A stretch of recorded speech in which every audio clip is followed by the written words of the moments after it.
السلام علیکم دوستوں، میں ہوں وہاب اللہ اور آج کی نئی ویڈیو کے ساتھ آپ کی خدمت میں حاضر۔ بنگلہ دیش میں کوٹا سسٹم کے خلاف شروع ہونے والی طلبہ کے ملگیر احتجاج کے بعد جنم لینے والی سول نافرمانی کی تحریک کے نتیجے میں ملک کے سب سے طویل عرصے تک وزیر اعظم رہنے والی حسینہ واجد بالآخر مستعفی ہو گئی۔ آج طلبہ کی جانب سے ڈھاکہ کی طرف مارچ کرنے کا اعلان کیا گیا تھا اور ہزاروں کی تعداد میں لوگ حسینہ واجد کے گھر کے ارد گرد پہنچ گئے تھے۔ بڑھتے ہوئے دباؤ اور احتجاج کے نتیجے میں حسینہ واجد نے استعفیٰ دے دیا اور حسینہ واجد اپنی بہن جس کا نام شیخ ریحانہ ہے اس کو اپنے ساتھ لے کر ایک خصوصی ہیلی کاپٹر کے ذریعے بھارت روانہ ہو گئی ہے۔ شیخ حسینہ واجد کے بارے میں آپ لوگوں کو 2-3 باتیں بتانا چاہتا ہوں۔ اس کی پیدائش 1947 میں ہو گئی تھی۔ اس کے والد کا نام شیخ مجیب الرحمن ہے۔ شیخ حسینہ واجد کے 2 بچے ہیں، ایک بیٹا اور ایک بیٹی ہے۔ اس کے سسٹر کا نام شیخ ریحانہ ہے۔ اس نے اپنی تعلیم ڈھاکہ یونیورسٹی سے بنگالی لٹریچر میں حاصل کی تھی۔ یہ بنگلہ دیش کی تاریخ میں یہ بنگلہ دیش کی سیکنڈ فیمیل پرائم منسٹر ہے۔ اور میں آپ کو بتاتا چلوں جو سب سے بہت اہم اعزاز اس کے پاس ہے وہ یہ ہے کہ یہ طویل عرصے تک جو وزیر اعظم ہے اس کا اعزاز حسینہ واجد کو حاصل ہے۔ یعنی پہلی دفعہ یہ 1996 سے لے کر 2001 تک بنگلہ دیش کی وزیر اعظم رہی۔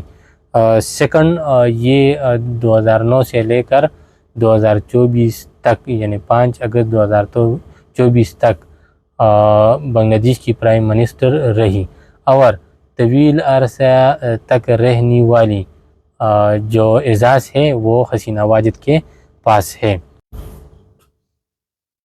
اچھا، تو اب سوال یہ ہے کہ آیا یہ تو ایک احتجاج تھا، یہ تحریک میں کیسے بدل گئی؟ تو یہ جب احتجاج شروع کیا گیا طلبہ کی طرف سے تو اس میں کچھ لوگ مارے گئے۔ جب اس میں لوگ مارے گئے تو عوام میں غم اور غصہ پیدا ہو گئی اور لوگ جو ہے وہ لاکھوں کی تعداد میں سڑکوں پر نکل آئے اور انہوں نے پھر ایک ہی مطالبہ کیا کہ حسینہ واجد اس کو استعفیٰ دینا چاہیے۔ اس نے جو عوام ہے ان پر ظلم کیا، عوام کو کیوں مارا گیا؟ تو اس وجہ سے جو یہ احتجاج تھا یہ تحریک میں بدل گیا اور اس طرح بڑھتی ہوئی دباؤ اور احتجاج کی وجہ سے حسینہ واجد کو مجبوراً استعفیٰ دینا پڑا اور ان کو مجبوراً ملک چھوڑنا پڑا، کیونکہ آج طلبہ کی جانب سے ڈھاکہ کی طرف مارچ کرنے کا حکم دیا گیا تھا اور ہزاروں کی تعداد میں لوگ حسینہ واجد کے گھر کے ارد گرد پہنچ چکے تھے اور وہاں پر جو ہے حالات اتنے آؤٹ آف کنٹرول ہو گئے تھے کہ لوگ حسینہ واجد کے گھر میں اندر داخل ہو گئے۔ ادھر بہت توڑ پھوڑ جو ہے وہ بھی کر دیا اور پارلیمنٹ کے اندر لوگ گھس گئے۔ تو لوگوں میں بہت غم اور غصہ تھی اور حالات وہ آؤٹ آف کنٹرول ہو گئے تھے کیونکہ احتجاج میں انہوں نے جو ہے عوام کو مارا تھا، بہت سے لوگوں کو گولی ماری تھی جس کی وجہ سے لوگوں میں اتنا غم اور غصہ تھا۔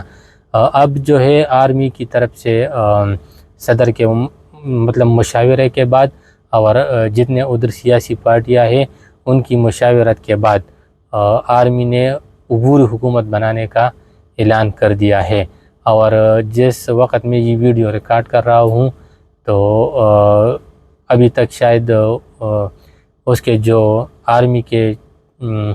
آرمی چیف ہے جس کا نام وقار ہے تو وہ ابھی عوام سے بہت اہم ہی خطاب کرے گا اور انہوں نے عوام کو بار بار پرامن رہنے کی ہدایت کی ہے اور انہوں نے بھی جو ہے ان کی طرف سے جو اعلان کیا گیا ہے وہ یہی ہے کہ ہم اپنے عوام کے ساتھ کھڑے ہیں، ہم عوام کے ساتھ ہیں، عوام کے جتنے مطالبات ہیں ہم اس کو ماننے کے لیے تیار ہیں اور آرمی کی طرف سے عوام کو بار بار پرامن رہنے کی ہدایت کی گئی ہے اور حکومت کی طرف سے آرمی کی طرف سے بار بار یہ اعلان ہوتا ہے کہ عوام پرامن رہے، ان کے جو مطالبات ہیں ہم اس کو ماننے کے لیے تیار ہیں۔